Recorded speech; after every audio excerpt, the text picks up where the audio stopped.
Bonjour les amis, je fais encore une vidéo. C'est ma contribution pour ceux qui s'ennuient chez eux à force de respecter le confinement.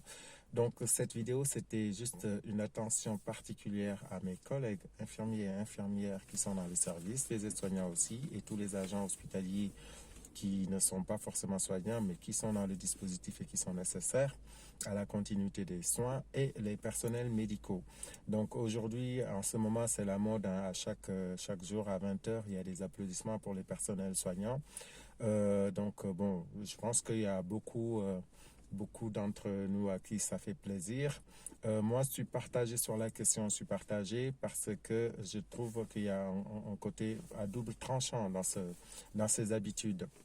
Je pense que c'est très bien intentionné de la part des personnes qui applaudissent les personnels soignants.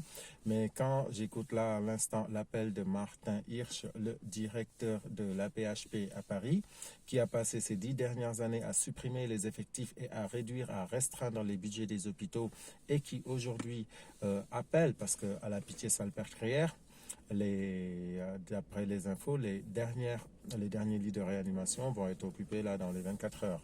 Donc on est déjà arrivé à saturation. Et qu'est-ce qui reste? Les personnels soignants déjà épuisés, vont être réquisitionnés maintenant. Ils vont être réquisitionnés, donc vont venir, qu'il vente, qu'il pleuve. Tout le monde se souvient des périodes de grève où on a envoyé des flics chercher des soignants chez eux pour les amener au travail. Je trouve qu'il y a un moment donné où le Covid, c'est aussi une opportunité de réfléchir, de mettre en question beaucoup de choses dans nos systèmes. Et malheureusement, on ne saisit pas cette opportunité-là. On est en train, à coups de milliards, de vouloir sauver un système ridicule et à bout de souffle. Et je pense que plus que applaudir tous les soirs les soignants et dire merci, parce qu'il y a aussi un côté pervers d'héroïsme qui font que les gens ils sont applaudis, ils se sentent encore obligés de se sacrifier. Je veux dire, il y a un boulot où on ne devrait pas être obligé de se sacrifier pour le faire normalement, correctement. On devrait exiger en tant que citoyen que les choses soient faites, je veux dire, avec l'intérêt général. La santé est de l'intérêt public général. Il faudrait le traiter comme tel et ne pas être là. Je veux dire, quand je vois qu'on dit maintenant les transports sont gratuits pour les personnels soignants, mais c'est du foutage de gueule ce qu'ils demandent depuis des années. C'est des conditions de travail dignes et des conditions de travail, de salaire qui soient un minimum respectable. On est les infirmiers les moins bien payés de toute l'Europe et je veux dire, il y a des personnes, on est à la limite de l'indignité. Donc, de se dire, on va les applaudir, leur dire, ok, bravo, et ça y est, on va les encourager, machin, sachant que quoi, même en période de crise ici, vous avez entendu, les mesures c'est quoi? Supprimons les 35 heures, faisons ceci.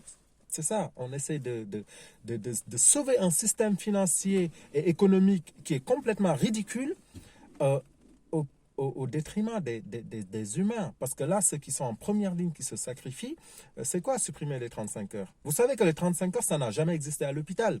Des services hospitaliers fonctionnaient au 3-8 avant. Au maximum, les réductions, c'est 7h36. Donc, un infirmier, il fait entre 39 et 42 heures, voire plus par semaine. Donc, les 35 heures, c'est quoi? C'est à partir de 35 jusqu'à 39 heures, c'est des heures supplémentaires qui sont comptabilisées à 10%. Au-delà de 39 heures, c'est 45%. Ça veut dire que tu travailles plus que 35 heures par semaine. Donc, il y a une petite prime d'heures supplémentaires qui te permet d'avoir un peu plus de salaire, que ça ne soit pas payé comme une heure normale, par exemple. Et ça, ils veulent le supprimer. Pourquoi? Parce qu'ils ne vont pas changer les taux horaires des infirmiers et des médecins. Ils ne vont pas changer. C'est juste que là où il y avait les heures qui étaient comptabilisées supplémentaires et payées 10% ou 25%, ça va être payé heure normale. Donc, une réduction de salaire, ces conneries qui ne cessent pas et sur lesquelles, je veux dire, la moindre crise est une opportunité pour persister et persister encore une fois de plus, c'est contre ces choses-là qu'il faut lutter, c'est contre ces choses-là qu'il faut se mobiliser, faire des pétitions, se mobiliser, s'intéresser, plutôt que, ok, on va applaudir, machin, ils vont se sacrifier encore une fois de plus, et en plus, ils vont être réquisitionnés, quoi. Franchement, Franchement, ça, c'est des choses pour lesquelles je pense que on devrait nous intéresser davantage parce que c'est notre santé. Aujourd'hui, si depuis 2019, mai 2019, la plupart des services d'urgence en France étaient en grève parce qu'ils étaient déjà sous-tendus, en effectif tendu, et on s'en est foutu complètement, on s'y est pas intéressé parce que si Internet était coupé pendant 48 heures en France, c'était la révolution. Si vous n'aviez pas accès à Facebook, c'était la révolution. Maintenant, ça nous a jamais intéressés. Aujourd'hui, il y a une opportunité pour nous y intéresser, pour voir que une pandémie, ça fait partie des risques. Il y en a tous les 10 ans un virus comme ça. Ça fait partie des risques. On veut un système de santé solide. On veut un système de sécurité solide. On veut un système public solide. Parce que les flics, je les vois là, les flics dans la rue sans masque. J'ai vu des flics avant-hier, ils avaient des masques qui me contrôlaient, des masques, on dirait des filtres à café. Franchement, on leur dit que ça se protège, mais c'est du foutage de gueule. Franchement, c'est de ces choses-là qu'on doit s'indigner. Indignez-vous et mobilisez-vous pour des choses qui méritent, qui valent la peine de se mobiliser. Merci beaucoup. Sinon, voilà, gardez la bonne santé, le sourire et prenez soin de vos proches. Merci, bonne journée. Au revoir.